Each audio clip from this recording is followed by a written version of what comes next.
especially having dropped 2 points in our first game. We need to make sure. I think 5 points will be enough to get through, but we don't want to leave that until the last game and get a point and hopefully try to win the last game. We need to stamp our authority. We need to get the 3 points, and I think that any team going into their second game in this tournament knows that it must be a must-win situation. You can't hope and rely on other people. It's in our hands. We need to win the game, going into the last game to see what happens, what we need. We need a point or need 3 points, whatever the case may be. But I think every team going into this competition, if they're in a situation with only 1 point off their first game, you've got to go for it. You've got to be bold, you've got to be brave and say, you know what, let's go for it. We've done a lot of work on them, and we've watched them play many times on DVDs, but I think the time has come for me to focus on my team. We need to take this game to them. We need to win this game, as they do, and we have to focus on what we're going to do. Obviously, there's a couple of dangerous players in their team. They're 18 on the left-hand side, the big boy up front, we all know. So, we've got to take care of them, give them the respect, but, we need to focus on our team, not so much worry about them. We need to make sure they're on their back foot and try and keep them there and create the situations and take the opportunities that we create. I think that's very important. Sometimes you can focus too much on the opposition and not focus on your own team, and I think we need to focus on our own team. Dikgacoi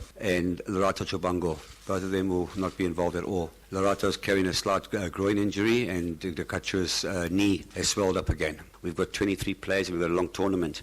Obviously, Dikgacoi and Chabangu, as I said earlier on, won't even be sitting on the bench. They're just completely out, And we've got 2 players in each position. We've got enough depth in the squad, enough cover in certain areas. And so I don't think it's always a blow to have anybody injured, of course, but we have to get on with it. We know what we're doing. We know what we have to do. We know the players will be playing tomorrow. That's news to me. Obviously, you work with the papers, so you'd be more aware of that than me. My job is obviously to just focus on the team and focus on what we're trying to achieve. In terms of the critics, people always have their opinions in football. I think that's the nature of the game. But in my mind, I don't really spend too much time worrying about those people. We're very grateful for the support we've had, in Johannesburg and especially in Durban.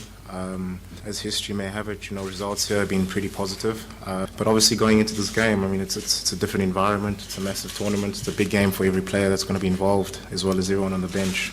So we'll definitely need the support, and I believe that with positive results, no matter where you go in the country, you always have the support you need.